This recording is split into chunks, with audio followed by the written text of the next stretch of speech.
Hi guys, good night. कैसे हो आप लोग? मैं तो बिल्कुल ठीक हूँ। आप लोग बताना, आप लोग कैसे हो? और मैं आप लोगों से बहुत धन्यवाद करने के लिए कहना भी चाहती हूँ कि आप लोग मेरी वीडियो को लाइक कर रहे हो, शेयर कर रहे हो और सब्सक्राइब कर रहे हो। तो उसके लिए मैं आप लोगों को बहुत बहुत धन्यवाद मैं आप लोगों को देती हूँ। अपनी तरफ से मैं बहुत थैंकफुल हूँ आप लोगों की कि आप लोगों ने इतने कम टाइम में मैंने वीडियो बनाया और आप लोगों ने मतलब जितना मैंने सोचा नहीं था उससे ज़्यादा आप लोगों ने रिस्पांस मुझे दिया। चलिए, ज़्यादा बातें नहीं करती हैं। अभी मैं आहार विज्ञान एवं पोषण डॉक्टर बिंदा मैम की बुक आपको मैं बता रही थी, जिसमें मैंने आपको खाद्यान्न बताया था, खाद्यान्न में अनाज एवं दालें बताया था। नेक्स्ट मैंने बीवरेज स्टार्ट किया था जिसे पेय पदार्थ कहते हैं। तो पेय पदार्थ का मतलब भी है पेय जिसे पिया जा। पदार्थ मैंने आपको बताया था ये 3 होते हैं, ठोस, द्रव और गैस। तो ये द्रव है, ठीक है। कौन सा पदार्थ है? तो ये द्रव है। द्रव की ये विशेषता होती है कि जिस पात्र में रखेंगे उसका रूप ले लेगा, और ये लिक्विड फॉर्म में है। तो ये क्या है? ये पदार्थ है। तो पेय पदार्थ जिसे पीने के रूप में जो लिक्विड फॉर्म में हो उसका हम उपयोग करते हैं, वही क्या है? पेय पदार्थ होता है। तो आपको मैंने बहुत तरीके के पेय पदार्थों के बारे में बताया था, जिसमें क्या थे? कुछ न्यूट्रिटिव वैल्यू वाले थे, जैसे फलों का जूस हो गया, छाछ हो गया, दूध हो गया। ये सब क्या है? तो ये सब जो है कि न्यूट्रिटिव वैल्यू, इसके पोषण मूल्य होते हैं। उसके साथ आपने आपको बताया था जल, जो मुख्य पेय पदार्थ है वो क्या है? तो जल है।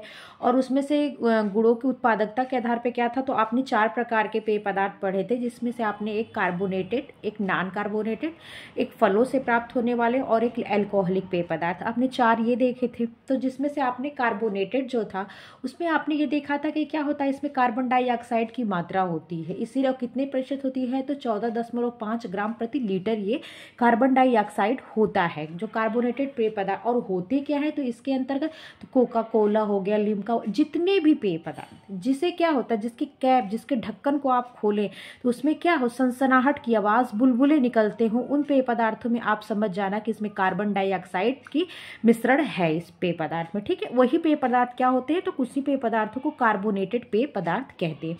ये भी 2 टाइप के होते हैं, एक तो फ्लेवर्ड, एक जो होता है फ्लेवर्ड होते हैं, एक नॉन फ्लेवर्ड होते हैं, जैसे सॉफ्ट ड्रिंक भी कहते हैं। तो जो फ्लेवर्ड वाले होते हैं, जैसे माजा हो गया, मिरिंडा हो गया, तो इसमें माजा में क्या होता है? मैंगो फ्लेवर, मिरिंडे में भी मैंगो फ्लेवर, ऑरेंज फ्लेवर, लीची वाले आजकल आ रहे हैं, गुआवा वाले, मतलब जितने भी फ्रूट्स हैं उनके फ्लेवर के ड्रिंक बनते हैं। और जो सॉफ्ट ड्रिंक होता है उसमें सोडा की मात्रा होती है, जैसे आप देख सकते हैं जो सोडा वाटर, वो सॉफ्ट वाटर, सॉफ्ट ड्रिंक पीते हैं। जैसे आपने स्प्राइट देख लिया है, इसी तरह बहुत सारे ड्रिंक आते हैं जिसमें क्या होता है? सॉफ्ट वाटर, सॉफ्ट जिसे कह सकते हैं पेय पदार्थ होता है, ठीक। उसके बाद आपने देखा था कि इसके संगठन क्या होते हैं, कंपोजिशन क्या होते हैं। तो आपने देखा था क्या होते हैं इन जो कार्बोनेटेड पेय पदार्थ के कंपोजिशन में। तो आपने देखा था कि सैकरीन, सुक्रोज की चाशनी और चीनी, ये सब मिठास के लिए डाला जाता है। प्रिजर्वेशन के लिए क्या होता है? तो अम्ल का प्रयोग करते हैं, ठीक है। उसमें से सोडियम बेंजोएट मुख्य होता है। और किस चीज़ का प्रयोग करते हैं? तो कलर के लिए प्राकृतिक और कृत्रिम कलर का प्रयोग करते हैं, जिसमें से आपने एक देखा था कैरामेल, जो भूरा कलर देता है, ठीक है। नेक्स्ट आता है कार्बन डाइऑक्साइड, इसी की वजह से इसकी विशेषता है कि एक कार्बोनेटेड पेय पदार्थ है। तो इसकी मैंने तारीफ बता दी। और सबसे मुख्य जो पेय पदार्थ में सबसे ज़्यादा और मुख्य होता है वो जल होता है, जिसकी मात्रा कितनी होती है? तो 92 से लेकर 95% तक होती है। ये हो गया इसकी संगठन, किसके? कार्बोनेटेड पेय पदार्थ के। अब नंबर आता है नॉन कार्बोनेटेड। तो नॉन कार्बोनेटेड में आपने देखा था चाय, कॉफ़ी और कोको, ठीक है, 3 देखा था। मैं आज आप लोगों को किसके बारे में बताऊंगी? तो चाय के बारे में बताना चाहूँगी। तो मैं बुक खोलने से पहले आपको मैं डायग्राम के माध्यम से पहले इन चीज़ों को थोड़ा सा समझा देती हूँ। और थोड़ा सा इसका होता है ना, किसी चीज़ का डायग्राम बना लो या देख लो तो वो चीज़ें क्या हो जाती हैं ना, कि जब पढ़ाएंगे तो वो चीज़ें क्या होती है? समझ आती हैं, ठीक है। बस इतनी सी बात है, इसीलिए मैं सोच रही हूँ आप लोग को डायग्राम बता दूँ। तो देखिए ये क्या है? ये चाय का प्लांट है, ठीक है। ये क्या है? चाय का प्लांट है। चाय के प्लांट में होता क्या है? तो बस पत्तियाँ पत्तियाँ ही होती हैं। क्या है ये पत्तियाँ पत्तियाँ हैं। तो आप अपने मतलब नॉलेज के लिए, या आपने इसको कपास से कनेक्ट करना, तो आपने देखा था कि आपने प्राकृतिक रेशे में क्या पढ़ा था? तो आपने बताना कि मैम हमने प्राकृतिक रेशे में एक पत्ती वाले, एक बीज वाले और एक कौन सा रेशा पढ़ा था? तो तने वाले आपने पढ़ा था ना। तो इस प्लांट में क्या होता है? तना भी होगा, पत्ती भी होगा, ठीक है। जब फूल निकलेगा, फल निकलेगा तो बीज भी होगा, ठीक है। तो इसमें किस चीज़ की मात्रा होती है? तो इन रेशों को सेलुलोजिक फाइबर भी कहते हैं ना, आपको पता है ना कि इन रेशों को क्या कहते हैं? तो इन रेशों को सेलुलोजिक फाइबर भी कहते हैं। तो इसमें क्या होगा? इसमें आप कह सकते हो कि इसमें क्या होगा मैम? फाइबर की मात्रा ज़्यादा होगी। आप ऐसे कह सकते हो ना कि मैम इसमें क्या होगी? फाइबर की मात्रा ज़्यादा होगी, ठीक है। तो मैं आपको नॉलेज के लिए, और इसको मतलब आपको ना आपके माइंड में कनेक्ट हो जाए या रिलेट करके आप इस चीज़ों को याद रख सको, उसके लिए मैं ऐसे बस बता रही। तो आप कहना मैम पत्ती ही मुख्य है चाय का, तो इसमें फाइबर होगा और ज़्यादा होगा। तो ज़्यादा होगा तो कितने % होगा? तो आप कह देना मैम 27% होगा, ठीक है। कितने प्रतिशत फाइबर होगा रेशा? तो आपने कह देना मैम 27% रेशा होगा। और इसमें देखिए कैफीन, टैनिन, मिनरल्स भी होगा। पत्तियां हैं, आपने पढ़ा है ना कि मतलब प्लांट्स में क्या होते हैं? खनिज लवण, विटामिन के स्रोत होते हैं, तो इसमें मिनरल्स भी होगा। और क्या होगा? इसका मुख्य कैफीन है, टैनिन भी होगा, ठीक है। और एक फाइबर होता है। तो आपने फाइबर जान लिया कि 27%। और इसमें क्या होता है इन पत्तियों में? तो कैफीन होता है। और क्या होता है? तो आप कहोगे मैम टैनिन होता है। और क्या होता है? तो आप कहोगे मैम मिनरल्स होता है, जिसे खनिज लवण कहते हैं हिंदी में। तो क्या हो गया? खनिज लवण हो गया। एक रेशा हो गया जो आप जान गए हो। और इसमें क्या होता है कि इसमें होता है वाष्पशील तेल। इनमें जो आप सुगंध आता है ना, आपको चाय बनती है तो एक सुगंध आती है, कि स्मेल चाय की आती है, किसके कारण आती है? तो इन तेल के कारण आती है, जो होता है वाष्पशील तेल, ठीक है। इतनी चीज़ें आप समझ गए। यही इसका संगठन है, यही इंपॉर्टेंट है, यही लोगों को भूल जाता है। तो आपने जानना है कैफीन कितना होता है। तो कैफीन कितना होता है? 4 से 6% कैफीन होता है इसमें, ठीक है। टैनिन कितना होता है? तो टैनिन जो इसमें होता है वो होता है 14%, ठीक है। कितने प्रतिशत? टैनिन 14%। टैनिन 14 मिल रहा है ना, टैनिन 14। तो आपने समझ जाना टैनिन में कितना है, तो 14 ही है, ठीक है। और कैफीन कितना है? तो 4 से 6%। कैफीन पहले देख लेना, टैनिन बाद में देख लेना। कैफीन पहले था तो 4 से 6% याद रख लेना। टैनिन 14 मिल रहा है तो टैनिन समझ जाना कि 14% होगा। मिनरल्स कितना है इसमें? खनिज लवण जो 4 से 5% मिनरल भी है। जो कैफीन है और खनिज है, कैफीन देखो थोड़ा मिल रहा है ना, कैफीन और खनिज या मिनरल्स कह सकते हो। तो ये 4 से 6% है, 4 से 5%। इन दोनों को थोड़ा रिलेट करने के लिए याद कर। टैनिन 14 से याद करना कि टैनिन कितना है? 14 है। वाष्पशील कितना तेल होता है? तो 0.4%, क्योंकि इसकी मात्रा अल्प ही होती है, ठीक है। यही चाय का पेड़ हो गया। इसका बॉटनिकल नेम क्या होता है चाय का? तो चाय का बॉटनिकल नेम होता है थिया, जिसे कहते हैं थिया। और क्या होता है? सिनेंसिस, ठीक है। ये इसका क्या है? बॉटनिकल नेम होता है किसका? चाय का। बस यही आपको बच्चे पढ़ना है, बस चाय में, इससे ज़्यादा आपको कुछ नहीं पढ़ना है। अब आप यहाँ से चीज़ें समझ लो कि ये क्या है? चाय का पेड़ है, प्लांट है जिसके कहते हैं। और इसमें पौधा ही होता है इसका। ये ट्री है, ठीक है। ट्री कह सकते हैं, ट्री प्लांट कह सकते हो। वैसे ये प्लांट होता है, पौधा होता है। बॉटनिकल नेम क्या है? तो इसका बॉटनिकल नेम थियासिनेंसिस है, थिनेंसिस। इसमें क्या होता है? तो यही 5 तत्व होते हैं। मैम ने बताया कि प्लांट है तो फाइबर की मात्रा सबसे ज़्यादा होगी।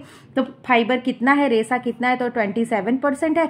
चाय बनाते हैं तो उसमें एक महक आती है, तो एक तेल भी उसमें होगा, तो वो 0.4% मैम ने बताया था। कैफीन होता है, तो एक कैफीन क्या होता है? तो कैफीन एल्केलाइड, जिससे आप कहते हो ना कि चाय पीने से एनर्जी आती है। तो एनर्जी किसकी वजह से आती है? जो ये कैफीन होता है ना, इसमें एल्केलॉयड होता है। कैफीन में क्या होता है? एल्केलॉयड होता है।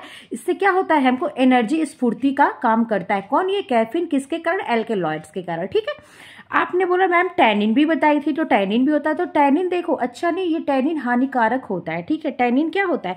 जो टैनिन होता है वो हानिकारक होता है। और जो चाय में रंग आती है ना, एक ब्राउन सी कलर की, पिंकिश लेके ब्राउन टाइप का जो कलर आता है, किसके कारण आता है? इसी टैनिन जो 14% होता है, इसी के कारण वो कलर आता है। कौन सा कलर? वही जो भी ब्राउनिश कलर आप कह सकते हो, मिल्क में जो भी ब्राउन पकड़ के, वो इसी के कारण आता है, टैनिन के ही कारण आता है। और क्या, जो सुगंध होती है चाय की, वो भी टैनिन के कारण होती है। टैनिन में क्या होता है? ये वाष्पशील तेल होता है। कितने %? 0.4%।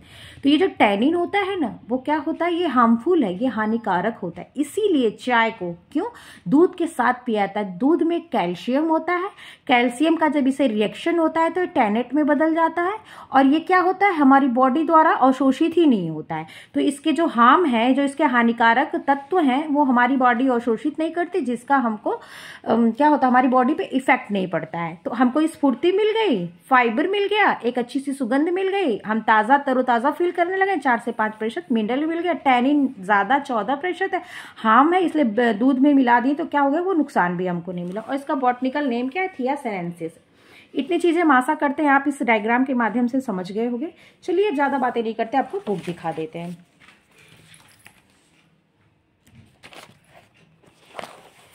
तो बच्चे आप यहाँ से देख सकते हैं, ये है क्या, यहाँ पे आप देख सकते हैं कि चाय है, जिसे क्या कहते हैं, टी। और लिखा है कि चाय थिया सीनेंसिस के पौधे से प्राप्त किया था। आपको मैं आशा करती हूँ कि याद हो गया होगा। थिया सीनेंसिस के प्लांट से प्राप्त किया जाता है।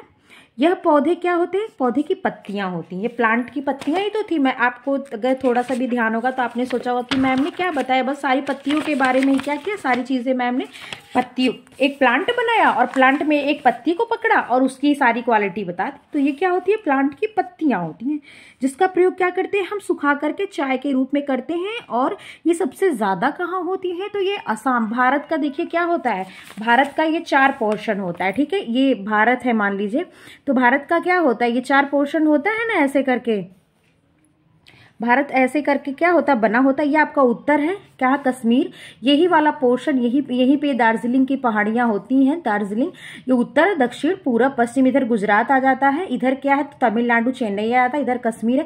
तो जो ये वाला पोर्शन है, यहीं पे क्या होता है, दार्जिलिंग और आसाम में क्या होता है, ये चाय जो होती है सबसे ज़्यादा होती है, ठीक है। ये पहाड़ी एरिया है, तो यहीं पर क्या होती है, चाय सबसे ज़्यादा होती है। मैं आपको डायग्राम से इसलिए बताती हूँ कि आपके माइंड में वो चीज़ें सेट हो जाए, बस इसके लिए इतना आपको मेहनत करती हूँ मैं। और तो यहाँ पे लिखा है कि चाय कैसे बनती है, तो चाय क्या होती है, पेड़ की नरम पत्तियां होती हैं जिसे तोड़कर इकट्ठा किया जाता है। और प्रोडक्शन के आधार पे या प्रोसेस के आधार पे चाय के 3 टाइप होते हैं। कितने टाइप होते हैं चाय के, तो 3 टाइप होते हैं। तो इसमें फर्स्ट नंबर पे क्या लिखा हुआ, हरे पत्ती वाली चाय। जैसे चाय जब उसकी ग्रीन पत्तियां होती है ना, वो चाय, तो उसको क्या कहते हैं, ग्रीन टी लीव्स कहते हैं। इनका क्या प्रोसेस होता है, तो इन ग्रीन पत्तियों पे गर्म हवा के ड्रायर झोंकों द्वारा, जो आपने ड्रायर यूज करते हैं ना अपने बालों को सुखाने के लिए, जो छोटे छोटे ड्रायर आते हैं आजकल बालों को, हेयर ड्रायर जिसे कहते हैं, उसी टाइप के बड़े बड़े ड्रायर होते हैं, जिसके सामने क्या होता है, इनको गर्म हवा का झोंका दिया जाता है और पत्तियां क्या होती, सूख जाती, हरे में ही सूख जाती, हरापन उनका नहीं खत्म होता, लेकिन उनके जो पत्ती की नमी होती है, जो मॉइस्ट छोटा, वो खत्म हो जाता है, ठीक है। और ये क्या होते हैं, काफी महंगे होते हैं, इनका निर्यात विदेशों में होता है। इनके इसमें क्या होता है, काफी गुणवत्ता लिए ये होती है, ये हमारे मेटाबॉलिज्म को बढ़ाती है। ये ग्रीन टी क्या होती है, एंटीऑक्सीडेंट होती है। इनका आजकल वेट लूज करने में या वेट लॉस करने में बहुत ज्यादा उपयोग हो रहा है। आपको मैं दिखाने के लिए बस एग्जांपल के तौर पे दिखा दे रही हूँ। देखिए ये क्या है, ग्रीन टी है, देख रहे होंगे आप, ये ग्रीन टी लिप्टन की ग्रीन टी है।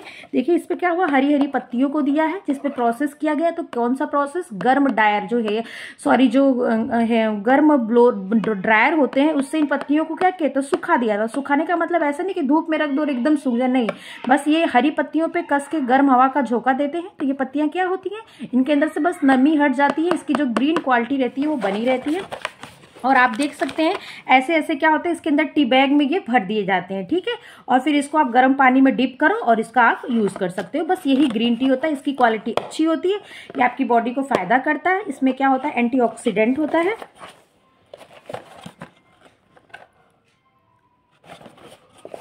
देखते तो इसमें दिया नहीं, वैसे क्वालिटी देता है। इसमें क्या होता है, एंटीऑक्सीडेंट भी होता है और मेटाबॉलिज्म को तेज करता है, जिससे क्या होता है, आपका वेट लॉस होता है, ठीक है।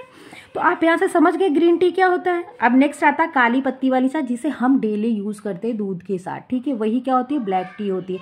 वो बनती कैसी है, तो वो फर्मेंटेड की क्रिया से, ठीक है। वो खमीरीकरण किया, जीवाणुओं से उस पर क्या फंक्शन क्रिया कराई जाती है। तो इसे तैयार करने के लिए पत्तियों को पहले तोड़ा जाता है, तत्पश्चात उस पर क्या होता है, खमीरीकरण, फर्मेंटेशन की क्रिया कराई जाती है। और एक तांबे का बड़े से ट्रे होता है, उसमें रख के क्या किया था, उनको सुखा दिया जाता है। और इनकी क्वालिटी क्या होती है, ग्रीन टी से कम होती है, जो अभी आपको मैंने दिखाया था, ठीक है। ब्लैक टी तो आप सबके घर में ही होगा। अगला है ओलोंग ट्री।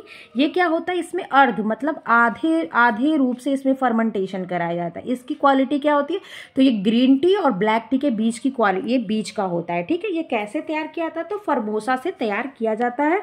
इसमें क्या होता है, इसके रंग आंशिक रूप से काले होते हैं, मतलब ज़्यादा ब्लैक नहीं होते हैं। ये हरी पत्ते वाली और काली पत्ते वाली चाय के बीच में इसकी गुणवत्ता होती है। अब चाय का संगठन आप देख लो, केमिकल कंपोजिशन, कैफीन 4 से 6%, टैनिन मैम ने कहा था 14 को टैनिन से रिलेट कर लेना, तो 14%। अनिवार्य वाष्पशील तेल 0.4%, प्रोटीन 17, सॉरी मैंने एक चीज़ इसमें ध्यान नहीं दिया था, छूट गया था मेरे से, माइंड से मिस हो गया था। इसमें क्या होता है, प्रोटीन भी होती है, और कितने प्रतिशत प्रोटीन होती है, तो 17.2% प्रोटीन भी होता है, ठीक है। और सारी चीज़ें मैंने आपको बता दी है। तो एक चीज़ मैं भूल गई थी, कितना प्रोटीन, 17.2% प्रोटीन होता है। खनिज लवण 4 से 5%, और रेशा मैम ने बताया था कि जब प्लांट है तो रेशा होगा ये फाइबर, तो सबसे ज़्यादा होता है 27%, ठीक है। कैफीन मैम ने क्या बताया था, 4 से 6% होता है। ये क्या होता है, स्फूर्ति और उत्तेजना देता है। ये क्या होता है, तो ये जल में घुलनशील होता है, इसमें एल्केलॉइड्स होते हैं, इसी कारण क्या होता है, ये स्फूर्ति और ताजगी देता है, ठीक है। थकान दूर करता है, किसके कारण, एल्केलॉइड्स के कारण। और ये इसकी प्रकृति कैसी होती है, तो ये क्षारीय प्रकृति का होता है। कैफीन की प्रकृति क्या होती है, क्षारीय प्रकृति होती है, ठीक है। नेक्स्ट आता है टैनिन। टैनिन कितने प्रतिशत मैम ने बताया था, तो 14% बताया था। इसका रंग कैसा, और रंग और सुगंध देने का काम कौन करता है, टैनिन। ये हानिकारक होता है, ठीक है। ये क्या करता है, चाय को हमेशा, इसीलिए चाय को मैं बताई ना, चाय को दूध के साथ पीते हैं, क्योंकि जो टैनिन होता है वो कैल्शियम टैनेट हो जाता है, और क्या होता है, ये जटिल यौगिक बन जाता है। इसका अवशोषण बॉडी के द्वारा नहीं होता है, तो हमारी बॉडी को हार्म भी नहीं करता है। चाय का पोषण मूल्य, किसी भी प्रकार का चाय का पोषण मूल्य नहीं होता है, इसकी न्यूट्रिटिव वैल्यू 0 होती है। लेकिन दूध और शक्कर मिश्र मतलब इसमें मिक्स करने की वजह से वही उसके दूध और शक्कर की जो वैल्यू होती है वही इसकी वैल्यू हो जाती है। चाय में क्या होता है, उड़नशील तेल पाया जाता है, इसी से सुगंध होती है चाय में, ठीक है। और कितने % बताए थे, 0.4%, ठीक है। इतनी चीज़ें आपकी क्लियर हो गई। और देखो इसका ज़्यादा बॉइल्ड चाय नहीं पीना चाहिए, क्यों, क्योंकि साथ कड़वा हो जाता है, और ये जो चाय टैनिन और कैफीन ज़्यादा घुल जाते हैं तो आपकी बॉडी को नुकसान पहुंचाएंगे।